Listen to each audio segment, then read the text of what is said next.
নমস্কার বন্ধুরা, Anamika's lifestyle and কুকিংয়ে আপনাদের সবাইকে স্বাগতম জানাই। এখানে আমি নিয়ে এসেছি আজকে একটা খুব সুন্দর রেসিপি, মিষ্টির রেসিপি। এটা হচ্ছে আম সন্দেশ। গরমের সিজন থাকাকালীন, আম থাকাকালীন অবশ্যই এই রেসিপিটা একদিন করে খাবেন বাড়িতে।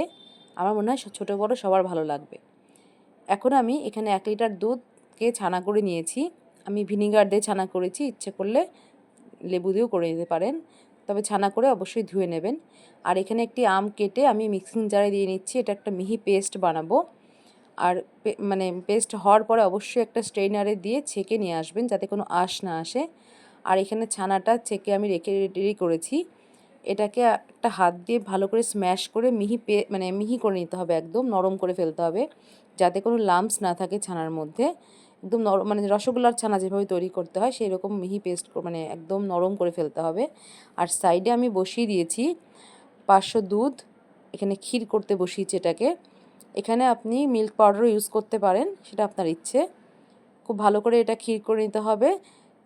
বেশি শক্ত ক্ষীর দরকার নেই, নরম হলেও প্রবলেম নেই। আমার ভিডিওটা যদি আপনাদের ভালো লেগে থাকে তাহলে অবশ্যই আমার চ্যানেলটিকে সাবস্ক্রাইব করে দেবেন আর পাশে থাকা বেল আইকনটি প্রেস করবেন, যাতে আমি যদি নতুন নতুন কোনো রেসিপি ভিডিও আপলোড করি তা আপনাদের কাছে নোটিফিকেশান পৌঁছে যাবে। এই যে আমার ক্ষীর করা হয়ে গেছে, এখানে আমের পেস্টটাও রেডি করেছি।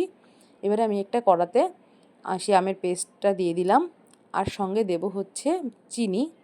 দিয়ে এটাকে আমাকে ভালো করে একটুখানি কুকড করে নিতে হবে, যাতে আমের কাঁচা ভাবটা না থাকে, কারণ যেহেতু সবই দুধের ব্যাপার।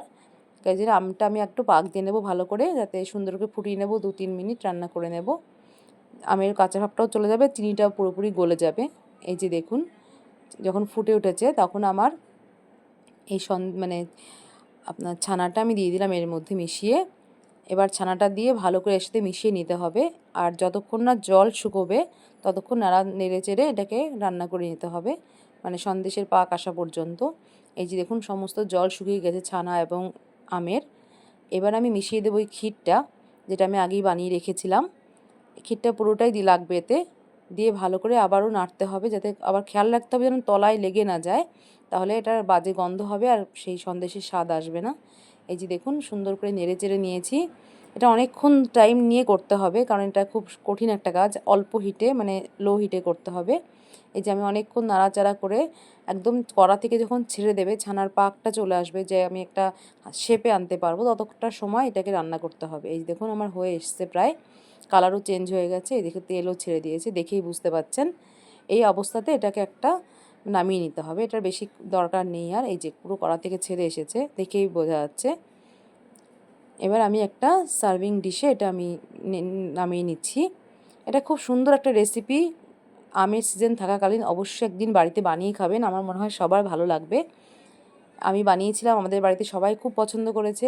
আর এখানে নিয়েছি আমি একটু মিল্ক পাউডার, এটা একটু গার্নিশিংয়ের জন্য নিয়েছি। আপনি গার্নিশিংয়ের জন্য অন্য কিছু ইউজ করতে পারেন, সেটা সম্পূর্ণ আপনার ব্যাপার। আমি একটু মিল্ক পাউডারই নিয়েছি। এবার হাতে একটু ঘি মাখিয়ে আমি সুন্দর সুন্দর এরকম লাড্ডু আকারে করে নেব। শেপটা তো নিজেদের ইচ্ছা মতো দিতে হবে, এটা নিয়ে কিছু বলার নেই। আমার 1 লিটার দুধে মোটামুটি 22টা মতো মিষ্টি হয়েছিল। যদি ভালো লাগে অবশ্যই লাইক করবেন, কমেন্ট করবেন।